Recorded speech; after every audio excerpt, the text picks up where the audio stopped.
Good morning, folks. It is 9:11 a.m. Central Standard Time right here in the United States on March 29th, 2022. Hope our Creator is keeping you well and safe wherever you are in the world. Please make sure to hit that like button, share if you're to this other platforms, and subscribe if you're new. And I'd like to say, look at this. We're starting off today at spaceweather.com, by the way. And as we come down here, of course, we can notice that we had strong moderately G2 class geomagnetic storms are possible on the 31st. So in 2 days time, yeah. Now for G2 class, for those who are not aware, this is the thing I like about this. I think everyone should come here and take a look so you can kind of be aware for yourself. You know, sometimes you don't have an opportunity to kind of, watch a show.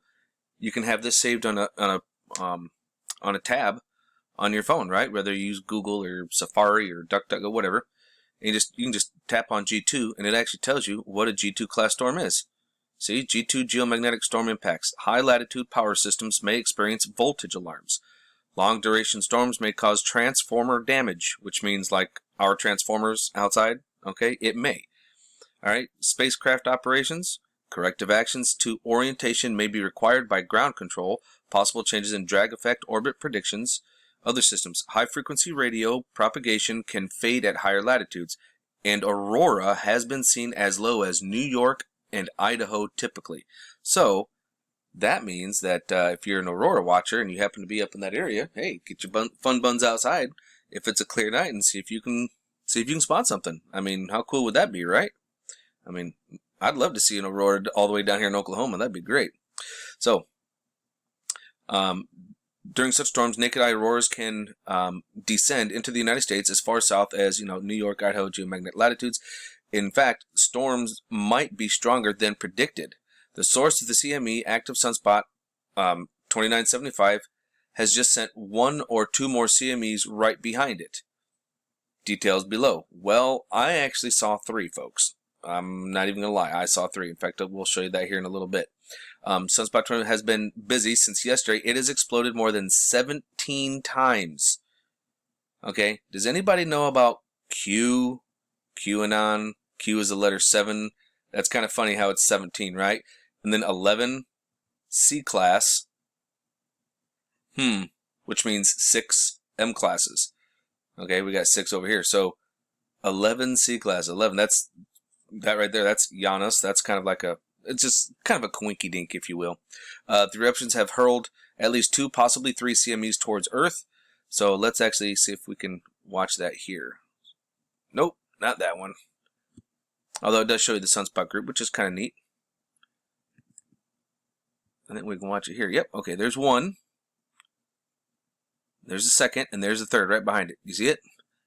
We'll zoom in on it. So there was 1, 2, 3. You see it right behind it? So it looks like there is 3. Now it also looks like we got it's actually kind of a cannibal CME from what I'm seeing. The one is overtaking the other one. They're kind of joining together.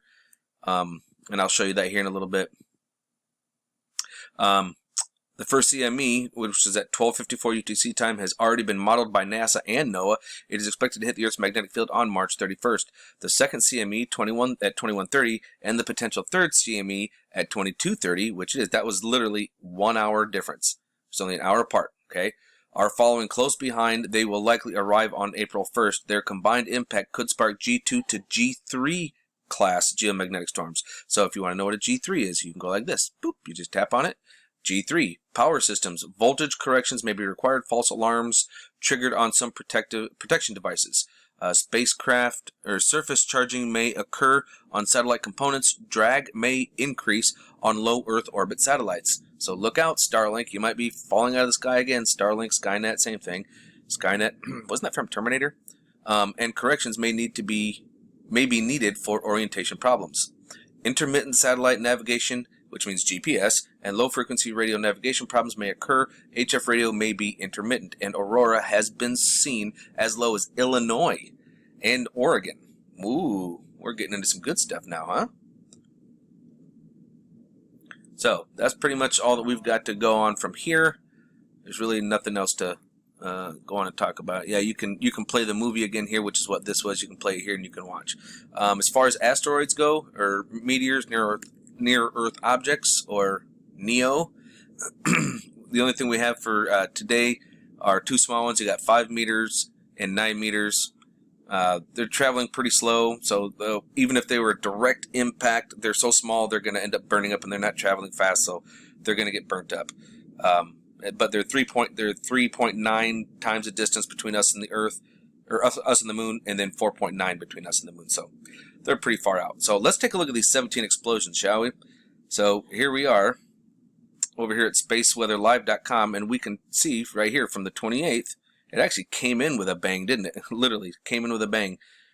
And look at all these explosions. Bam, bam, bam, bam. Now, once again, I'm going to drive this home to you guys. Look at the baseline. That baseline comes up, and it just kind of stayed up there. See, we are actually, because we're up here into mid-seas, or even into sea at all, when you start getting up in here to the sea level for your baseline, the chances of getting an X-flare go up exponentially. The longer we're here, the higher the risk is for us getting an X-flare. Okay? Oh, F-16s are flying over. Hang on a second. Okay, sorry about that, folks. Courtesy of the United States Air Force. They actually fly over usually once a day, but lately it's been like 4, 5, 6 times a day. Like, they're increasing their activity. So they said that we had 17 C flares and 6 M flares. I would have to disagree with that from a certain point of view. If you want to consider every single one of these spikes as the flare, okay. But for me, I would disagree with that, because from right around 1100 UTC time, the whole damn day was a C flare. Do you see what I mean? Like, the whole day was just one large C flare, like all day long. Now, if they want to consider all of the peaks, like all these little spikes, as being the C flare, and they want to count that, okay, then I can see that. But that's just my opinion. Now, as we come over here to our auroral activity, we'll take a little peek down. Oh, come on, bloody hell. We'll come down here, and on Thursday, we're looking at a KP6 index for the max, okay, which means the aurora is going to be quite prominent. This is what their forecast is, okay. Our hemispheric power right now, we're in the 20s for gigawatts, so we're doing all right there. Let's go take a look at SDO and see if we can find some activity going on, huh? And as we check out SDO at 94 angstroms of light, I actually slowed the speed down on this to about half the speed. So we're actually looking at the 27th right now, coming up, and keep an eye out for some friends. You'll see one on the top left side of the sun, and on the bottom left side of the sun, if you're watching. In fact, you've probably already seen them. And we can, oh, there was one. Now here was our first M flare, and then this thing constantly goes, but watch this, folks. Look at this guy over here. He's ramping up too. Now imagine this thing kicking off, and it's not slowing down. We just looked at it. It's not slowing down. So this one's going, and now this one's going to be coming around facing us, acting up. We could be living in high C flare. Possibly even into lower M. If this thing stays as active as it is, and then add on top of it this thing, folks, we could be ramping up here. I mean, it's possible. I'm not saying it's going to happen or trying to scare anybody. It's just something to consider, that it could happen. And when we're in that kind of a position, we're definitely looking at definitely looking at the possibilities of some X flares. Now here's one that I don't use very often, but we're going to use it today. This right here, believe it or not, is the 193, but this is what the difference. So you can actually see the flares, and we're going to see, you not only can you see the flares, you can see the coronal mass ejections and the shock waves. So we're going to do this live. I haven't done this before recording. I'm going to do this live with you so we can actually watch what happens. So you can see the timer down at the bottom. Okay, keep your eyes peeled on that. And let's watch and see when that pop should be happening here in just a minute. Let's see, 9 at 11 o'clock. Here it comes. Boom! Wow, that was one heck of a tsunami. Let's watch that second one. Boom! That's a smaller one. Remember that one that gave you that little twist that I showed you? So yeah, there was a third one, but it was really, really small and hard to see, and it was a very small coronal mass ejection. So I wouldn't really worry too much about it. You could see it over in here, and this thing, it's like 3 minutes long. For me to find that bugger again would be kind of a pain in the butt. But this is something that we're going to obviously keep our eye on, but we also definitely need to keep our eye on this, folks. Yippee-ki-yay. And as we jump over here to spaceweatherpredictioncenter.noaa.gov, we'll actually take a look at March 31st. Again, they are projecting that we're going to have a G1 and a G2. Okay, that's a KP index of 6 and 5. All right, and that's what they're showing for us. Again, we've got our little dropouts here, which is kind of interesting. Oh, I didn't really want to do that, but all right, whatever.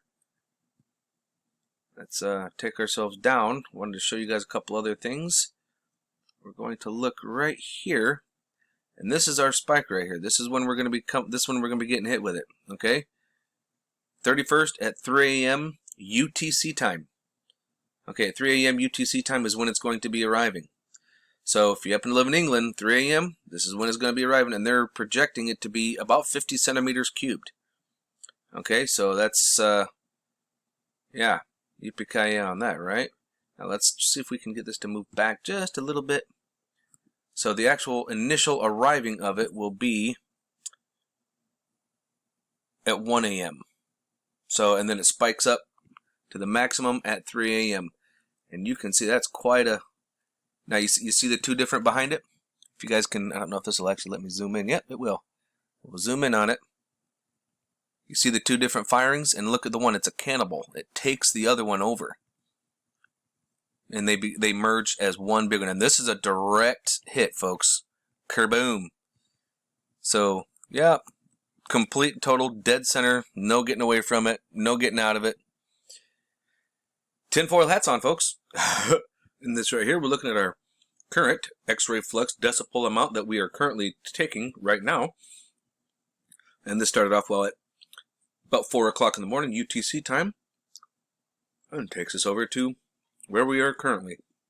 Well, for what they've relayed to us that way. Now, as you can see, our north and south poles are still getting that positive proton flux that rode down our geomagnetic line that connects us to our sun. And they are still very bright and hanging on tight. And actually, it's going to help us, even though it's there now, it's going to help us when the coronal mass ejections actually arrive. So it's not necessarily a bad thing. It's kind of, it's kind of shocking when it arrives, but it's not necessarily a bad thing. And it will actually help strengthen our electric field for when those large coronal mass ejections arrive at us. Speaking of that, does anybody else know what else we need to be watching for when we have those large coronal mass ejections where we get hit by? We need to be watching for, oh geez, there we go, earthquakes and volcanoes. Because it's like getting punched by Mike Tyson, punching a punching bag or a medicine ball. Bam! Imagine that. And that's pretty much what's happening, folks. We're going to have more earthquakes, more volcanic activity. So this will be something that, so after March 31st and the 1st, so between April 1st and the 5th, we're going to see a gigantic uptick in earthquakes and volcanic activity, in my opinion. Okay, so we will have to keep an eye on this. All right. Now over here at Solar System Scope, I have to get things a little bit in line, and look at this. Oh, what happened to my doggone music? Ah, drives me nuts when it doesn't play. I like that music. But when you look, we've actually got an alignment of energies between Earth, Venus, Mars in Capricornus. Now Saturn is still in here. So we've got a nice little alignment. You kind of bring it, oop, no, I didn't want to do that. But if you bring it down like this, you can see that the energies are dancing on each other. They're not full on, but the energies are still there. Take a look over here. We're lined up with the sun in Pisces. And that's just about what we're looking at. Oh, let's check the other direction, shall we? What do we got over behind us? Virgo. Yep, Virgo is right behind us. So everything's going to be all right, folks. All we need to do, keep your eyes open. No fear. And remember that love is the only way forward.